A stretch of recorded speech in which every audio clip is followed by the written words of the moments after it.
we've been taught that showing emotions is a weakness, and that's the biggest bull I've ever heard.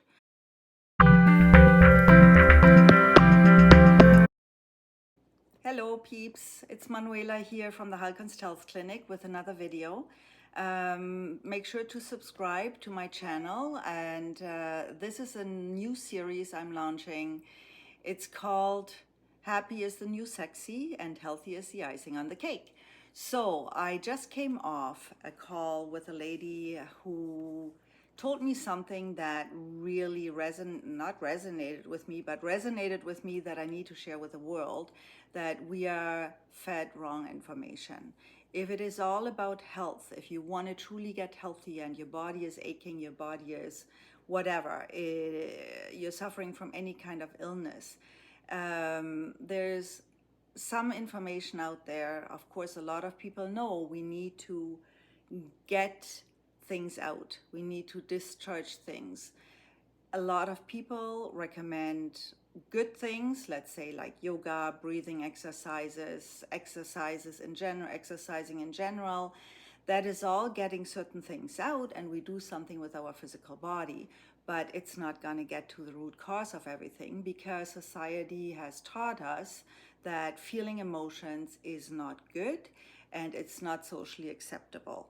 Now, of course, there are certain ways of dissipating emotions in a healthy way and in a sane way, versus just going off on your partner or on your child or whatever. That is the unhealthy way. But of course, a lot of people, we've been taught that showing emotions is a weakness. And that's the biggest bull I've ever heard. People who are capable of sharing their emotions in a healthy way are the strongest people out there. So people who are emotionally shut off, they usually end up with health issues, physical nature, mental, emotional nature, whatever you name it, because they are not properly processing their emotions and what's going on in their lives. And in her case, it was about forgiveness of an old partner that had totally done her wrong in her eyes. And of course, we all know we all just do the best we can in the moment we are doing it. So, however, it left a big mark and a big trauma in her life. So, while that is going on in her body has responded over decades with illnesses, with pains, with anxiety, with angst. And people just become a basket case like that. And their quality of life is zero, because they don't have any positive outlook on life. They are constantly trying to get over the issue, forgive other people, because that's what we are meant to do and meant to believe we should do. It's the right thing. Of course, forgiveness is the right thing. But how you forgive, that's the tricky part. So you can't just talk it nice. She told me she read and heard something on the internet. That's what sparked this video. That while the more you see the positive in things, the more you can overcome your negativity towards a situation or a person. And that is not true. You can talk positive all you want, but without getting into the emotional component of everything, you will never heal. You will never heal deep down, and not in your physical body, not on your soul spiritual level. You will just push it down to the basement where it stays and lingers, and it comes up again and comes up again, and new things in life happen that trigger similar events again. So here's my advice for you.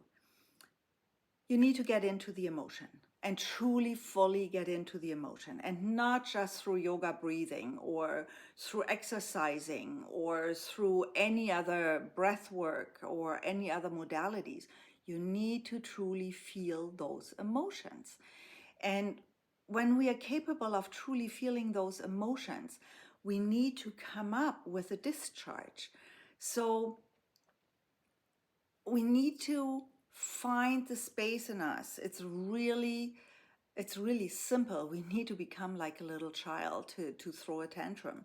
Let's say if we are suffering from a um, a loss, let's say, a relationship loss, there needs to be some crying, some falling apart, crying in your pillow, or just bawling, just like kids do. We as adults have lost the ability and capability of doing so. And if we do that, if we cry and cry and cry, like this deep, wrenching cry in a safe environment, of course, after you do that, it feels like a bliss. I have another video on guiding people through how to do these bliss sessions. But let's say you have another situation and you're so angry at your partner or at your child or whatever the situation, at your boss, whatever the situation might be, you know, by all means, please go into a safe spot, somewhere where you're alone, at least alone in the room, where you, let's say a bedroom, I always recommend, because it's a safe spot. You can close the door and just punch your pillow and punch the mattress and screaming out. It's almost like you're going to kill that person that did you wrong. Not literally, of course, don't go out and kill somebody, but get into these rageful feelings so that you truly can heal and your body gets discharged of all these angry emotions, of all the sadness, of all this wrongdoing. And then after, and I venture to say you most likely will have to do that a couple times, because after the first time you feel a big relief already. But as time goes on, these little trickle things come back up again. And so you do that again until you truly don't feel any animosity, any grief towards them anymore, any hatred towards them.